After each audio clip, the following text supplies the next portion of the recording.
Hi, I'm Jeff Yang, cultural critic and CNN contributor and moderator for this, the first of 4 national town halls we've organized to elevate the conversation about the impact of COVID-19 on our APA communities.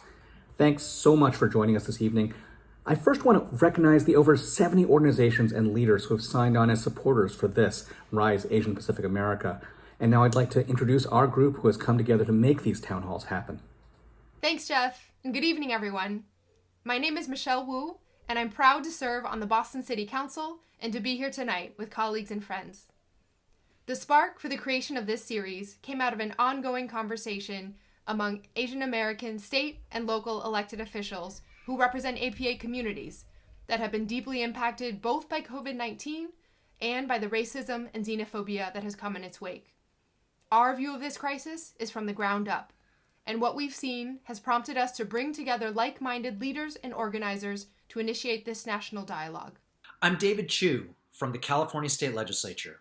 We want to shine a bright spotlight on the human and social impact of COVID-19 on Asian Pacific Americans, attacked not just by the coronavirus, but by the virus of racism, prompted by leaders at the very highest levels of our government.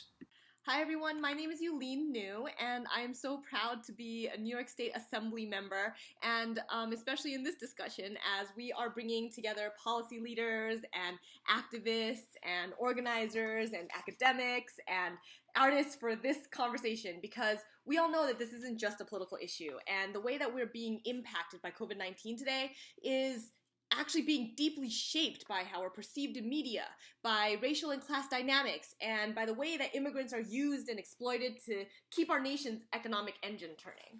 Hello, this is Minnesota State Representative Fu Lee. In future sessions, we will look into the historical context of how we got to this moment, look beyond to where we need to go to recover from the cultural and economic consequences of this pandemic, and discuss how to build stronger communities together. Because our goal isn't to get back to normal, it's to get back to better. I'm Washington State Representative Sharon Tomiko Santos. The next 3 events will take place every Friday in May, same time, same virtual place. We'll be refreshing information about these upcoming town halls as well as about future activities on a regular basis at our website, www.riseapa.org, and via our Twitter handle, @riseapa.org. Please join us every Friday throughout Asian Pacific American Heritage Month. And remember, invite your friends to attend as well.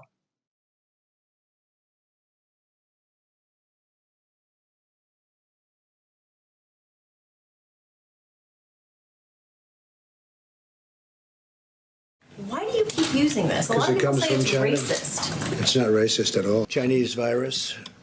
It comes from China. Back against the Chinese virus. Here at home, Asian Americans are facing more than just the fear of contracting the virus. Chinese people, you think you're imperialists? They say that hurtful and misleading language from our nation's leaders are now making things worse. But every time I see a Chinese person, I go, he says it's a Chinese virus. It came from China. The Chinese are the worst ones. Sanitize your ass. Come here. I'm sorry, man.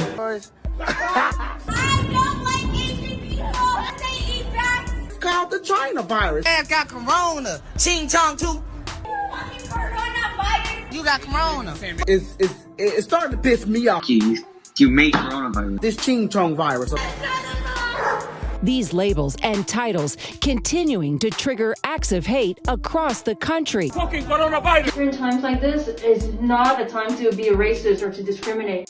Trump's comments distance Asians from the rest of America and the rest of the world. By calling it the Chinese virus, he is perpetuating the fear, hatred, and in some cases, violence against Chinese and Asians worldwide.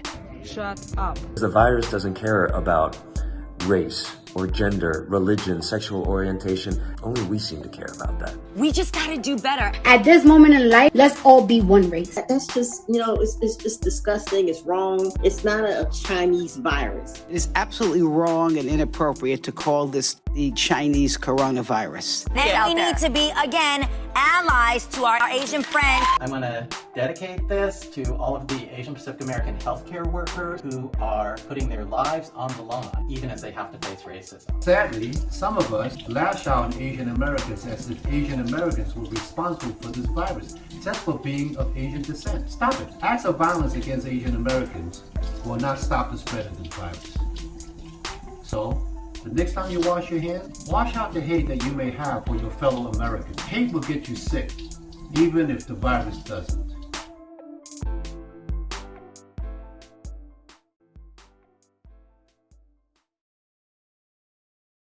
Now, we'd like to begin our program with a very special guest. You know him from stage, from screen, and he is truly one of our icons of our culture. Playwright David Henry Hwang, whose latest work, Soft Power, was just named a finalist for the Pulitzer Prize. Welcome to our virtual stage, David. David, thank you so much for joining us from Brooklyn, New York. Thank you. It's such a pleasure to have you with us. And honestly, it is so critical to hear your voice in this particular conversation. You have such a unique view of our present landscape, in part because your latest work, Soft Power, is focused on US perceptions of China and Chinese perceptions of the US. Could you share with us some of your thoughts about what's happening in America today? And in particular, the rhetoric being used around China that we're seeing and the degree to which it matters to us as Chinese Americans and Asian Americans. Yeah, thanks for having me, and thanks so much for organizing this, which is an amazing effort and really important for all of us. So, you know, a lot of the rhetoric against China right now, particularly coming from, I think, the highest levels of the administration, has to do with sort of shifting blame and finding an enemy.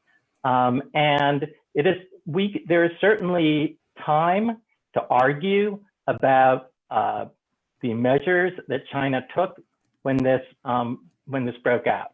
And they may have made some mistakes, and I think we should be honest about that. But more importantly, as Americans, we need to acknowledge our own mistakes and the mistakes that our government made, which it may come out when this is all done. I think our mistakes may have been substantially greater, certainly if measured by the casualty toll and the death toll that we've experienced so far even. So, you know, there's just a lot of blaming China right now for political gain and to try and change the subject away from the administration's failings. And unfortunately, we as Asian Americans get caught in that crossfire. The crossfire is devastating. I mean, it's devastating not just in terms of the direct impact of the disease, but the economic impact as well. And of course, the impact of xenophobia, as we've seen in that video, on individual Asians. What we saw is that even before the casualties started to mount, we saw slurs beginning to spread, slanders about hygiene, about Asian immigrants as disease carriers, about our diet, right? It's a pretty constant source of condemnation and mockery for Asians since basically the dawn of our immigration. How do you think that these have contributed to the climate of resentment and hatred that we're starting to see today? Well, I mean, it's very discouraging and, you know, really sort of pisses me off the degree to which anti-Asian hate has resurfaced so strongly in such a short period of time. And it really reinforces and is yet more proof of the degree to which Asian Americans are still perpetual foreigners. And therefore, you know, it would have been just as racist and wrong and ignorant to have blamed African Americans during the Ebola pandemic. But Asians somehow get blamed because we are still associated with our home countries, our countries of origin, our root countries, as opposed to being considered Americans. So it's discouraging, and I think that in a way it shows the failure of the model minority mindset that somehow if we try to placate white racism, white supremacy, then we are going to be immune from racism. This is an example of how it just flips at any moment when the majority culture decides that we're not being sufficiently obedient or that we are somehow the enemy. And I don't want to say, speaking of white supremacy and white racism, but we're seeing that a lot of this language, the rhetoric, and even new policies are being directed from the very top of our government. You mentioned before, leading members of the GOP, President Trump himself are directing this rhetoric. And one of the things which comes out of this, of course, is fear and hatred. And again, this fear and hatred ends up cascading not just to Chinese Americans, but anybody who looks like somebody who's an other. I know it's kind of a painful memory for you to discuss, but just some years back, it's something you actually included in the conversation in your work, Soft Power. You yourself were assaulted and could actually have easily lost your life in an attack that took place in Brooklyn. And there's some question as to what the motivation was, but it very well could have been racially motivated. What does it feel like now, looking back at that moment from the vantage point of today? Does it do anything to shape your perspective on the fears that many other Asian Americans are experiencing right now? Well, I, like a lot of other Asian Americans in recent months, have also experienced aggression just based on my race. And another patient yelled at me in a hospital really like 2 months ago now when I was just in for a checkup. But it did kind of trigger memories of having had a major assault, the one that you referenced several years ago, when an unknown assailant snuck up behind me at about 9 p.m. on my block in Brooklyn and stabbed me in the neck and severed my vertebral artery. And I ended up walking to Brooklyn Hospital, which is just about 2 blocks away from my house, fortunately. And I did, as you mentioned, incorporate that into my newest show, Soft Power. And one of the things I realized as I was working on Soft Power is the extent to which I wasn't willing to admit to myself as a person that my attack might have been racially motivated, that it might have been a hate crime. And in some sense, I had to work it out by putting it into my show. And my collaborators were, kept sort of pushing me, like, take the stabbing in the play more seriously. And I came out of the experience realizing, I was feeling ashamed. The possibility that I might be the victim of a racial attack made me feel shame. And I find that really kind of fascinating. Like, why is it that if you're the victim of racism, you feel shame, as opposed to the racist, who's the person who should actually be ashamed? It's not on us to feel shame. It's not on us to try to be more American. It's on all of us to try to find a better way of resolving this and addressing this. And, hearing your insights has been so important, David. Thank you so much for joining us. We're going to keep on going with this conversation and keep on listening, hopefully, for what you have to share. Thank you. Great. Thank you. So I'd like to actually pass the mic now to Carlin Cohen of the Chinese American Planning Council, who's going to facilitate a special activity for all of us. Thank you, Jeff. We know that there's a lot of information being thrown our way these days, so much so that it can be kind of difficult to process when we aren't giving ourselves the space and time to do so. So we'd like to try a little experiment tonight. Take a few seconds to think about one phrase, just one, that describes how you're feeling about the state of Asian Pacific America today. No wrong answers. Now, let's unpack that word. Take a few seconds to explain why that one phrase describes how you're feeling. You can write out full sentences, jot down bullets, draw a picture, however you process best. I'm going to give you a few seconds of background music to get your thinking juices going. Feel free to type your responses in the chat box or some comments if you'd like to share them.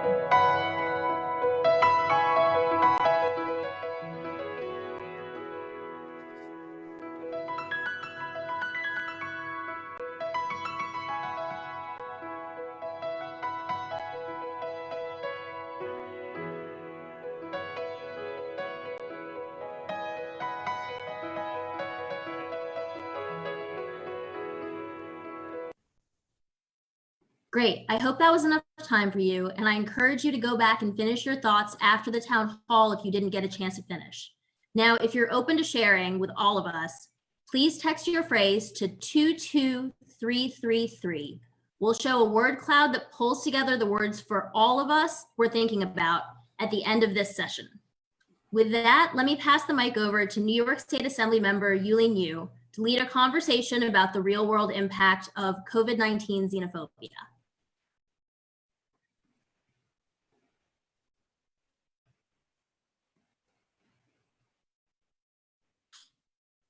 Hello, everyone. My name is Yuh-Line Niou, and I actually represent Lower Manhattan in the New York State Assembly, and that's District 65 for folks that don't know, but it is actually representing also Chinatown in New York. So first, I wanted to thank you, Jeff. Now that we have a top-level view of what our communities look like, where we are, and what has really brought us to this moment, let's take a closer look at how hate incidents and hate crimes have really impacted us in different parts of the country. We've invited some impacted individuals, folks in our community that would like to share their stories today. And so first, I wanted to introduce Helen. She's a senior at Columbia who hopes to become a legal champion for women's rights. Helen, can you tell us what happened a few weeks ago? Hi guys. So what happened was on March 2nd, I was on my way to work. Since I'm a rising senior, I took the #1 train at the 116th Street to 42nd Times Square. And since it was in the beginning of COVID-19, I was wearing a mask, but not so many people are wearing a mask. But I didn't want to trigger, unwanted frustrations or feelings. So I was wearing a scarf on top of my mask. As I was waiting for the train, I saw this man walking back and forth in front of me in a very unfriendly way. And I got really scared because I've seen news that people being pushed or being attacked in the subway. However, fortunately, the train came, and as I was walking into the train, before I could stand still, I felt this very strong punch behind my back. And because the force is so strong, I couldn't help but lean a little bit over. And this lady who's sitting in front of me just said to me, get out of my way. And so I have to move one step next to her. And then I, tried to turn around and see, who did this to me. But everybody turned their back on me, so I didn't know who did this. That was my experience. I'm so sorry that happened to you. So thank you so much for sharing that with us. And I know it's really hard to share all the details over and over and over again. So I wanted to say thank you for sharing that experience. Next, I wanted to introduce Kyle, a queer Filipinx American child of immigrants and a registered nurse in San Francisco. Kyle, are you there? Yeah, good evening, everybody. I'm Kyle Navarro. I use he, him pronouns.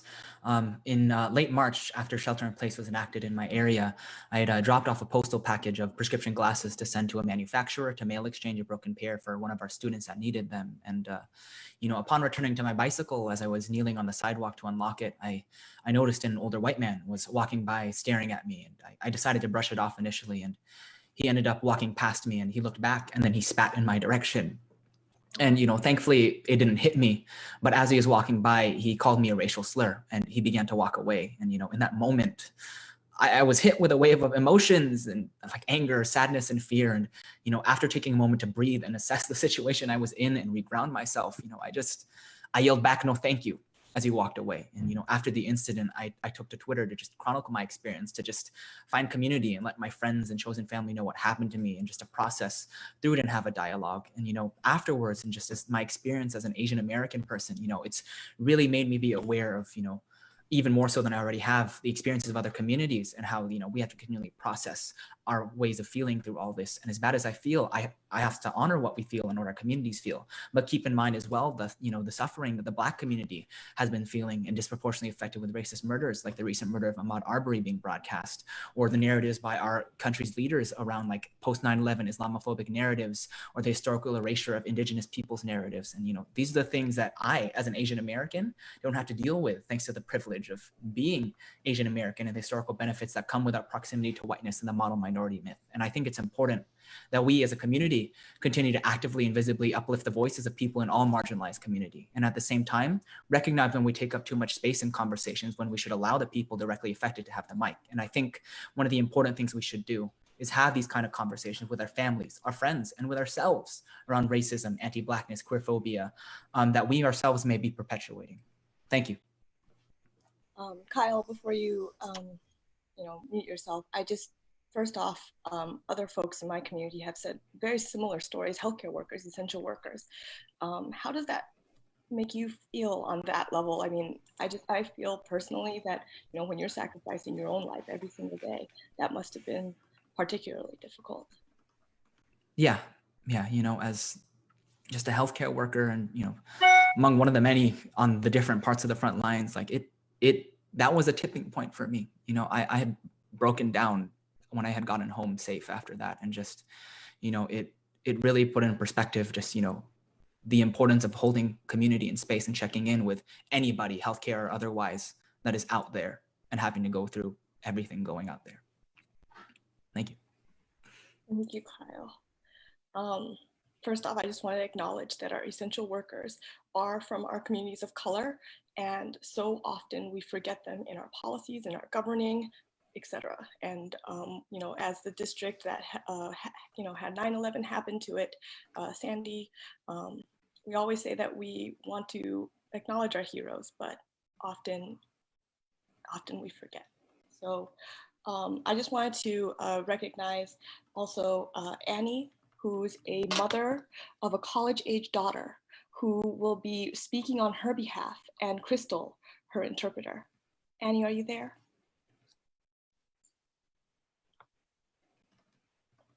Annie? Yeah. 我而家開始講係。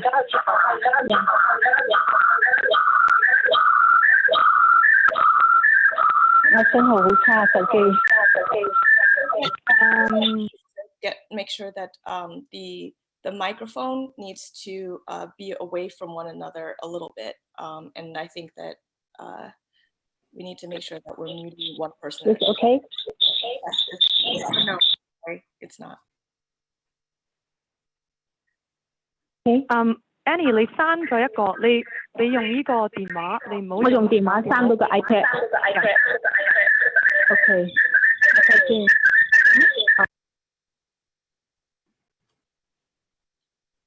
Please just log into one device. I think that we can use one device. 用一个手机或者一个电脑，不要用两个。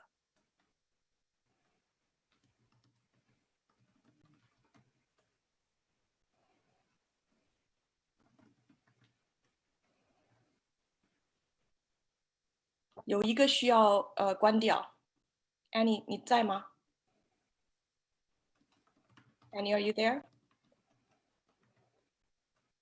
Okay, so I'm just gonna skip to the next person while they fix the microphone for Annie. Next, we have Amanda, a graduate student. Amanda, are you there? Yes, I'm here. Amanda, thank you for joining us today. Yes. So my story was, it actually happened on April 19th around 9 a.m. in the morning. So I was just walking my two dogs on Great Highway Trail as usual, and this woman suddenly just kind of approached me from behind, and she started asking me by saying that, oh, why didn't you stay at home? You're supposed to stay at home. And I think she was referring to the shelter in place directive at that time. So I kind of just ignore her because I could tell that she's a little bit unstable. So I kind of just ignore her and keep walking, but then she just picked up her pace and then she followed me closer and closer. And it was difficult because I have two dogs in my hand and they are already really agitated because they were being protective. They thought this woman's gonna attack me. So I didn't want anyone to be, to get beaten by any chance. But at the same time, she wouldn't leave me alone. So she started really like raising her voice and start yelling like racial slurs. So stuff like, oh, we don't want you here. That's why we elected, the current president. She was getting so close to me that she actually spat a little bit on my face. At this point, I was pretty much cornered. So I have to like just, turn my back at her because I don't want her to like keep spitting at me. She's also getting more and more physical, like she reach out her arms at me and all that stuff. So fortunately, a few people step in and then help me out. They eventually was able to like escort her away. And a few other people actually stopped by and asked if I was okay. And I was. So I walked home, I contacted the police and filed a police report and then, share the events on Facebook, just so people know what's happened. And like I decided to share the story, not to spread hate and division, but I just really want to educate and raise awareness that people know that actually this is happening like right now in San Francisco, one of the most diverse cities in the country. So if you're being harassed, just make sure that you know how to handle the situation properly with safety as your top priority. And if you see someone being harassed, like really importantly is do not hesitate to step in and help in a safe way. So I think that's the most important message I want to convey. Thank you so much for sharing that. I think it's so important when we have allies and we have bystander, upstander trainings that are all around the country. And so hopefully people are understanding what it feels like when we have support and backup. So thank you so much for sharing that. So I wanted to bring, since I think that we're still working on Annie's translator, can we bring in Donaline and her daughter, Charlize? Are you guys there? Oh, so cute. Oh my gosh. Hi. Hi, you're cute. They're like twins. Hi, so my name is Donaline. This is my daughter, Charlize. Hello. We want to talk about what happened on April 2nd. I might need to read a little bit because I go off on a tangent sometimes. That's okay. That's okay. So it was me, my daughter, and my mom. My mom's 65 years old. My daughter is 17. I'm 41. We decided to. How are you 41? Decided to take. Yeah. So we decided to take a walk with our dogs in Oceanside, California. We had worn masks. It was kind of like the beginning of like wearing your mask in public, and we just thought it was a good idea. So we did, and not even 5 minutes, a car drove by and yelled out the window, "You started the coronavirus." And you could hear them just, kind of being negative. And so we had to yell, we had to say something. We said, "Don't be racist." Yeah. And they turned around the corner and we decided to walk back home because we were like, I just don't feel safe anymore. So we decided to turn around and walk home. And we saw them unloading their car. And it was two males, a female, and two young kids. One was a baby and one was probably about 4. Mm-hmm. And I couldn't not say anything. So I had to say something, and I felt like if I didn't, then it wasn't really standing up for us and the Asian people. So I just said, for your information, my dad fought for this country. I'm a nurse and I'm Filipino. And you really shouldn't be teaching this to your kids. And the driver kind of looked at me and was kind of going like this, because I kind of felt like he felt bad or kind of realized. He just was like, be quiet kind of a thing. But it was his wife or girlfriend who was holding the baby that started to egg the situation on and escalating it. So she can tell you what happened after that. Yeah, so when the wife started to say a lot more and more racial slurs and just use like words that were not appropriate, I decided to step in at that time because it was towards my mom and my grandmother. So I began to like get frustrated and I started shaking and I just felt like I was boiling inside. So I had to say stuff. And then the wife began to threaten me as she was holding her baby in her arms. She was threatening to fight me, and it was just interesting because I'm 17 and this is a grown woman, like just pushing past like everything that's like human to try to like fight me, I guess. And then I like started to realize that I need to like back out, like, because I don't know what they have. I don't know what could go down. I don't know what could happen to my family. So we decided to walk away. Like both sides were still exchanging words, and that's. I feel like my advice or with this experience is to do everything you can to de-escalate it, because you don't know if they have a gun or what. And I have a feeling they had parked in front of their house. So, and it's right by my mom's house, and I didn't really want any issues with her and her neighbors. So we just kind of turned our backs and went the other way. And my advice is, if it gets really bad, is to actually call the police during the actual event. Because from what I hear from another friend, is that they don't take a statement from you if the situation has passed. Yeah. So it's really important to do the call at the time that it's happening. And also to record. I didn't have my phone, she had hers, but for some reason it was so fast that we didn't even record it. But it's what it is. So a lot of other folks put things on social media. Like, how did you get your story out, and who did you report it to? I decided to record a video and discuss what happened so that not only other adults knew, but my peers as well. And I posted it on my social media account, discussing and like raising awareness. So yeah, so did I. And a really good friend of mine got wind of it and passed it on to you folks. So thank you for all that you're doing for us.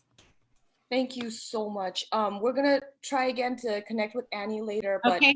I just wanted to say thank you for sharing your story. I want to acknowledge first and foremost that it takes so much courage and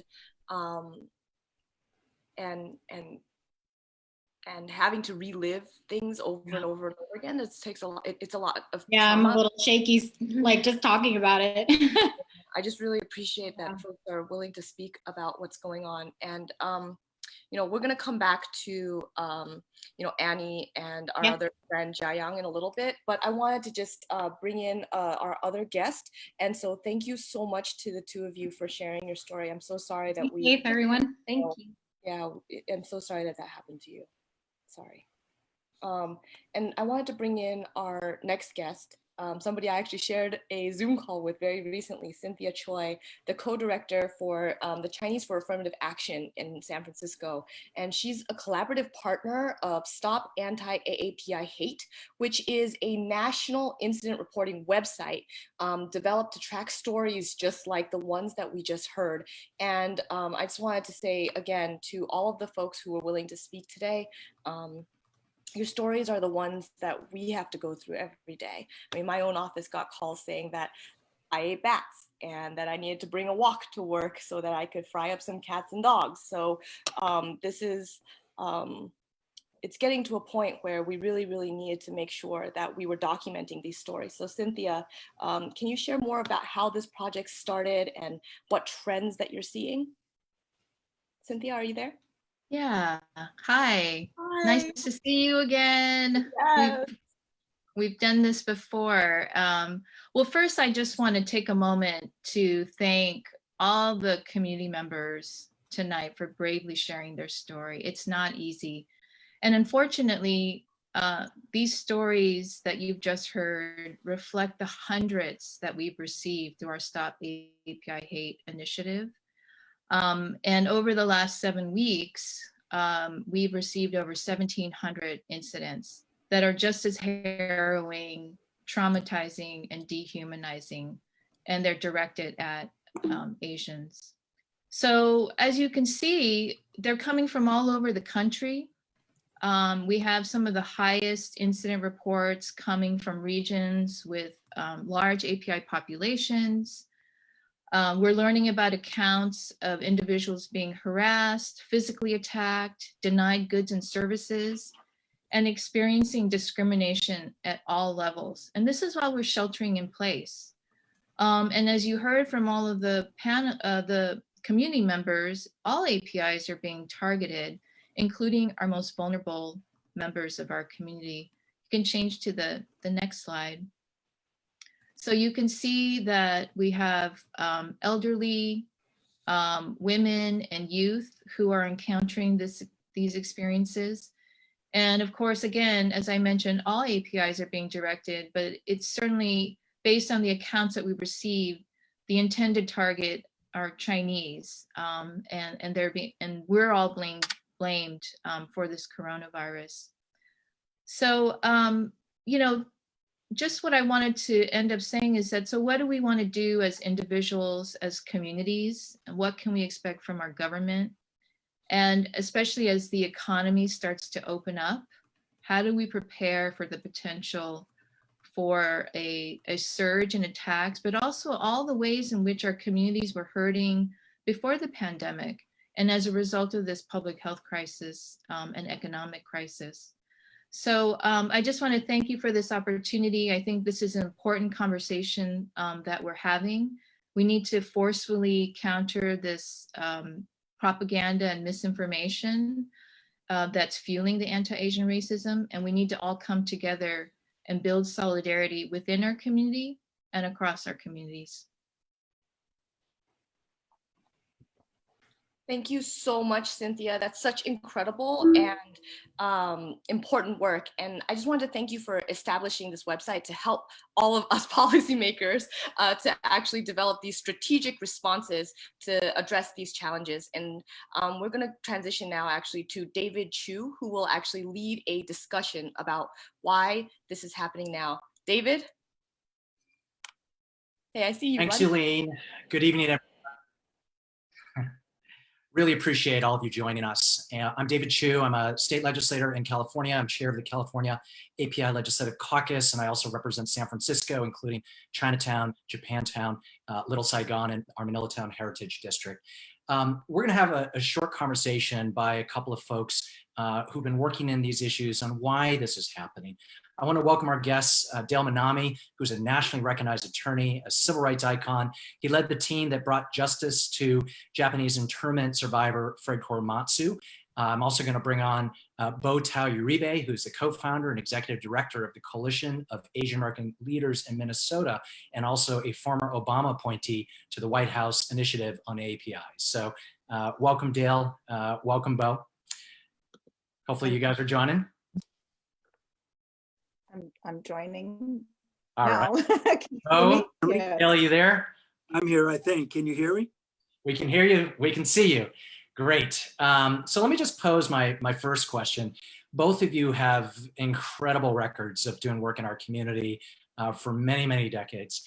And you both come at it from different arenas. You've seen your share of injustices perpetrated against our communities. You know, from your perspective, maybe I'll ask Dale the first question. What's unique about this moment? Why do you think this is happening right now in 2020?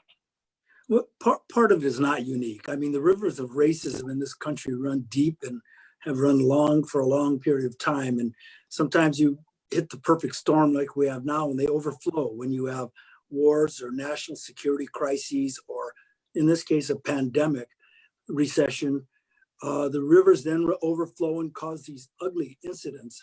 I think, like I said, we hit the perfect storm. And in this case, we have a novel disease with no cure that spreads easily. We have a racist president who's encouraging and normalizing hate against people of color and immigrants, giving a green light for people to commit these heinous acts. And also a party that needs to cover his failure to ameliorate the worst pandemic in modern history by blaming somebody, and that's blaming Japan. And like David said, there's room for criticism, but at the same time, this is a distraction. This is an attempt to essentially get reelected, I think. And the problem in my mind is that this is an election year. This is like 1942 when Earl Warren was running for governor and he demonized Japanese Americans, which allowed the government to send 120,000 to prisons. This is, that was his platform, that was his playbook. And that's the same playbook now, to win the election, divide Americans, create the chaos. And of course, the greater danger is not just to people of color or Asian Americans, it's the threat to a democracy by sowing the chaos and the division. Thank you. Bo, I'm going to ask you the same question from your perspective. What's unique about this moment now in 2020? Sure. I mean, I think Dale is right in terms of, when we have national leaders who scapegoat a community, and then also just a government leaders that fail, and people are angry and scared, and then that okay to target I think a specific community really sets us up for this moment. And then I think I also want to point out that we have an education system that has not taught us about the US's history of racism and xenophobia, and so people don't know enough, even though we want them to know more about how racism has worked in the past, and how our communities have collectively suffered. I think that so much of that is not in place. And so this complexity then ends up in this moment when there is global pain because of a pandemic, and people are angry and scared and worried. And then that target, our community, becomes a scapegoat. And I think that creates this moment for us and what we're facing. That's for sure. So let me ask both of you one more question, which is, many of us are thinking about what activism means today. And activism has meant different things over the years. What do you think it means today? What is it about today's activism that makes you hopeful that maybe we can have a shot at actually changing this for the better? Bo? Sure. I think, what we have today is a much more diverse Asian American community. And I think that diversity is really being embraced, but also we are defining ourselves as in the context of being Americans and talking about what it is we want for our country. And, I've been in the field for a long time, like many others. And so I do think that there is a readiness in terms of putting together strategies that combined organizing, service to community, policy research that we haven't always had. And so I feel like we are much more better positioned, even though there is a lot of hurt. I feel like the community is coming together and there is a readiness, and communities on the local level are doing a lot. And so we have a lot to learn, and we have the ability to not only talk nationally about what's happening, but to thread across the country so that communities, as you heard Cindy say, from their data, this is not just happening in one area, it's happening all across the country. And we need to make sure that we are strong, our infrastructure is strong, and that we talk about what it means to be Asian Americans fighting racism. And I think we are starting to do that. And so that gives me a lot of hope. Thank you, Bo. I'm going to ask the same question to Dale. Dale, give us your thoughts on activism today that should give us, or hopefully gives us, some hope for the future. Well, I could just say ditto. I think what Bo said was right on. I think what I see too, though, besides groups coming together, we have demographics, we have a lot more population, we have a lot more people who now perceive a threat, not just to their survival, but also their physical well-being. And it reminds me a little bit about years ago during the redress movement. We see allies, or the civil rights movements, where we are now seeing allies of all colors coming together, but it takes the education for us to explain what happened to us, or what is happening to us. In my community, there are folks organizing now to take some of the Hollaback seminars, and these are Caucasians, Jewish Americans, because they want to support us. The other thing I see is, and I hope this happens, because a number of different organizations are coming together to create convocations like this. And I hope at some point they can combine or come together or organize together to form a much stronger one organization. There are also politicians that we never had before, Asian American, or the years I grew up, because I'm pretty damn old, but see these Asian American politicians stand up. And finally, it's really nice to see the individuals here today standing up and resisting. And I'm inspired by their courage to speak out and to stand up, and that, we're not going to take this crap anymore. So with that kind of attitude, I do think that's the hope that I have with the organizations and individuals. Dale, both, thank you. I just have to say, Dale, your tagline, "We're not going to take this crap anymore," that might be, I think, today's town hall. It just came out of somewhere. I'm mad. I'm just angered.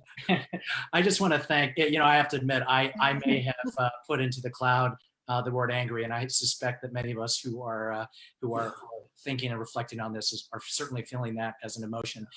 But I will just say, as an elected official, I want to thank Bo and Dale, and I know we've got hundreds of community activists who are sharing with us, who are part of this town hall, and all of you are fighting in so many places around the country. I just want to thank you for that, and frankly, paving the way for a newer generation of elected leaders, like some of the folks who have helped pull this together to move forward. So thank you for your very thoughtful discussion, and we look forward to more conversations.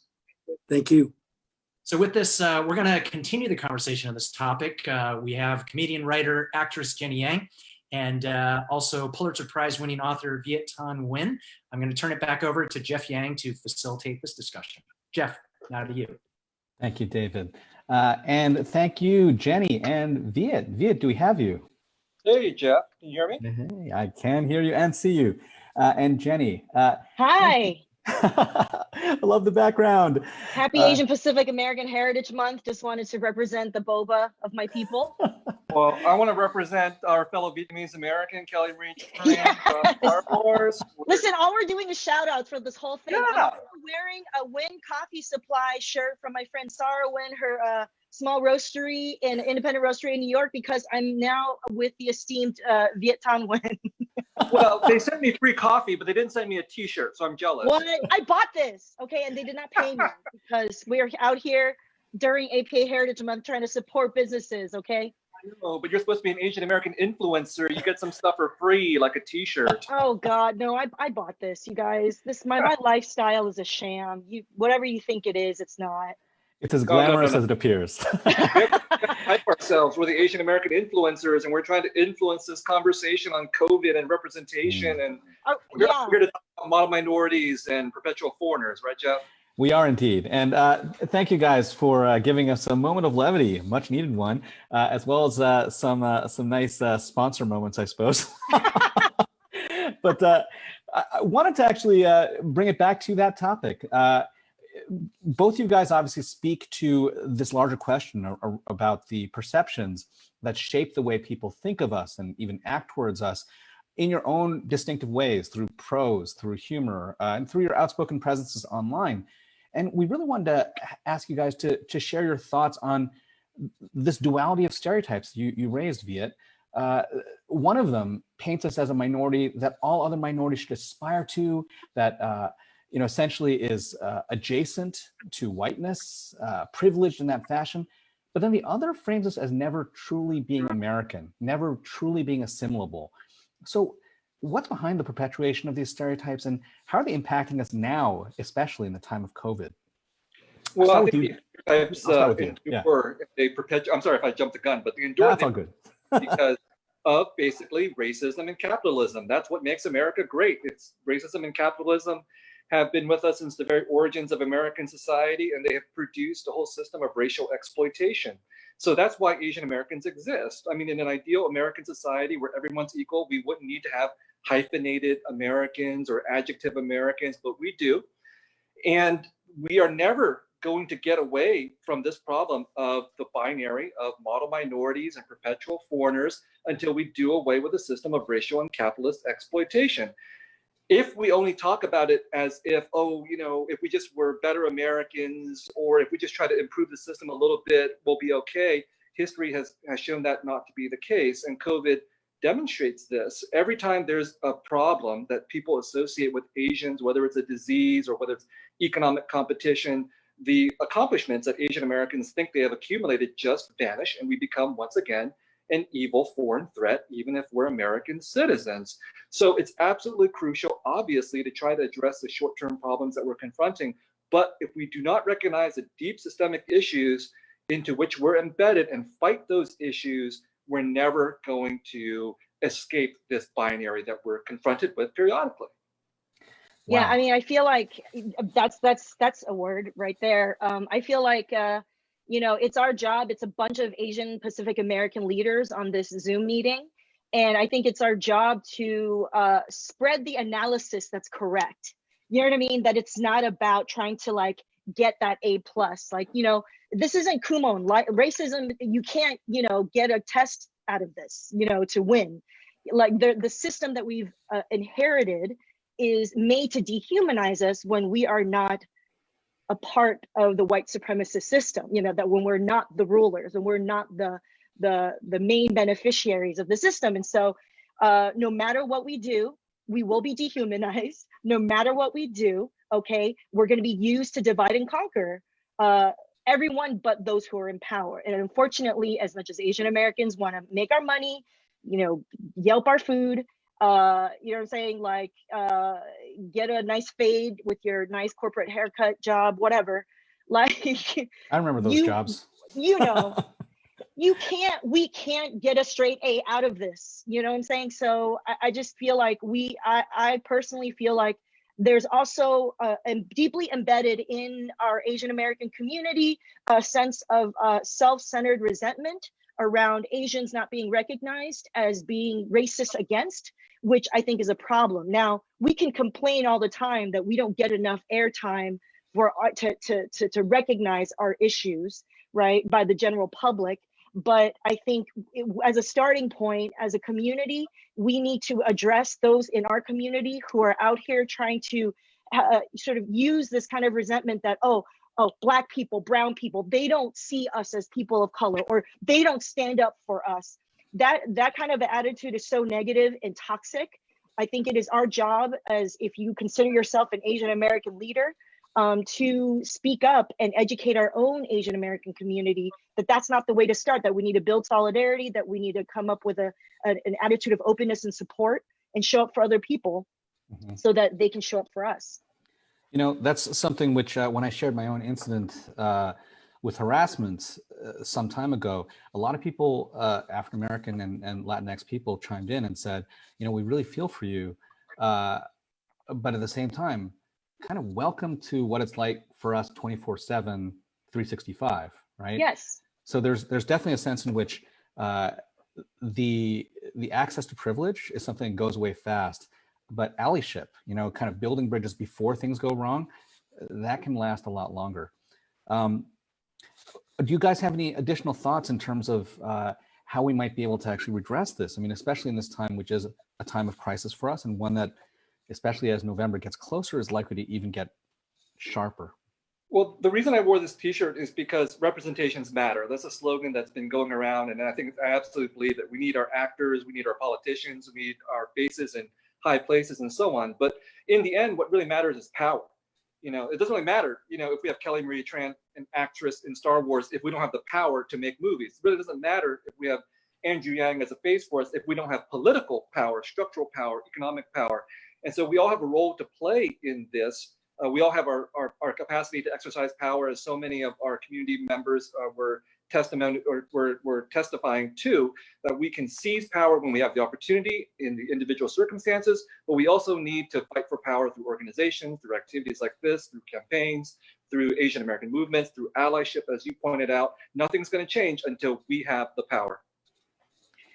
Yeah, I agree with that. Definitely. I feel like, number one, we need to see ourselves as worthy of sharing our stories. I was so inspired by the courage of the people who shared their stories earlier in this call about what discrimination they've experienced, you know, what kind of, you know, bystander support they've offered. And I think, you know, even on an individual level, we need to be able to feel like we have the right to take a recording of ourselves and share it on social media, because we have that power now. And I think as Asian Americans, we need to stand in that power and say that we can speak up. We can speak up for ourselves, but also importantly, speak up for others. Because I think that's what we need to do. We need to connect our story with others so that we have the strength in numbers to get that power and demand that we could demand political change, that we can ask for accountability for the kind of policies and the climate that we're living in right now. Thank you guys so much. Thank you especially for speaking a little bit of truth, maybe hard truth to all of us. It's been incredibly thought-provoking, a great way to round out tonight's segment. And I'd like to now close us out by handing things back over to David and Yulene. Thank you so much, Jeff, and thank you so much to both of our speakers for giving us some of that perspective. I just hope that everybody's feeling what I'm feeling, which is that today's town hall really helped to lay some groundwork for where we're at in America today, and I hope that it also gave folks a new perspective to think about. And I hope that we're creating a sense of community, because I'm going to tell you that I feel a little bit less alone, and I just want to let you all know that you're not alone, and we see you, we're here, and we want to support one another. So David, I just wanted to say that coast to coast, man, we got this. From California, I also want to thank Jenny and Viet in those comments. I feel like there have been a lot of Jedi Knights that are fighting battles in your local communities around the country. And this is a coming together to say, you know what, it may feel like there's a dark, evil empire out there, but we are coming together and we're going to strike back. One of the things that we want to do as part of this close is to share the word cloud of phrases that were submitted to describe how we're feeling about the state of Asian Pacific America today. And I'll just read some of the top level words: complicated, frustrated, angry, hurt, scared, determined, fighting, power, loving, regression, forgiving, direction. I want to thank all of you for weighing in on this. And let you know what to expect in the coming weeks. Next Friday, we're going to be exploring the history of discrimination and violence against Asian Pacific Americans. As we all know, our community has been there before. And as the saying goes, if you don't understand history, we are doomed to repeat it. So we want to have this conversation really as a way to look for patterns and themes, just as we are doing with this word cloud. As we chart a path forward. I hope that you'll join us next week and don't miss out on the conversation. Please sign up at riseapa.org, and please email us if you have thoughts or ideas about voices, strategies, what we should be talking about next. Yulene? Yeah, and I just wanted to say again, just like David, how we need to acknowledge the voices that spoke out today. We can't do without your stories, and this is why, when we're asking constantly, like, what can we do today to make things a little bit more heard. I think we have to support our APA organizations, and we need to support the folks who are working on this issue, and we need to make sure that we're helping our communities to thrive every day, day to day, and empower folks to be able to stand up. And I just wanted to amplify, because I love amplification, that the Asian Pacific Fund, it's a community foundation committed to improving the lives of APAs in California's Bay Area, and API Data. It's a national publisher of demographic data and policy research. They have teamed up to host a fundraising campaign, and it's called Give in May, which is APA Heritage Month. So go to giveinmay.org, and we're going to make sure that it's in our chat to learn about organizations serving APAs all across the country, and please consider supporting their mission. If we're not supporting our organizations who are doing the work on the ground and who are helping to make sure that day to day we can have places to go and places to report some of the things that are going on, then we are not doing our own groundwork and not supporting organizations that are actually supporting us. So I want to thank everyone for being willing to give that a little bit of a plug. So thank you so much. And David, I just want you to know that it's been an honor hosting this with you. And again, I just want to thank all of you who have joined us for tonight, from the East Coast to the West Coast and the Heartland. Thank you for joining this first Town Hall series. We look forward to seeing you next week, same time, same bat channel, Friday, 5 p.m. East Coast time, 8 p.m. Sorry, 8 p.m. East Coast time, 5 p.m. West Coast time, and all the times in between. Please help us in spreading the word about RISE Asian Pacific America, because darn it, that's what we're going to do. Peace out.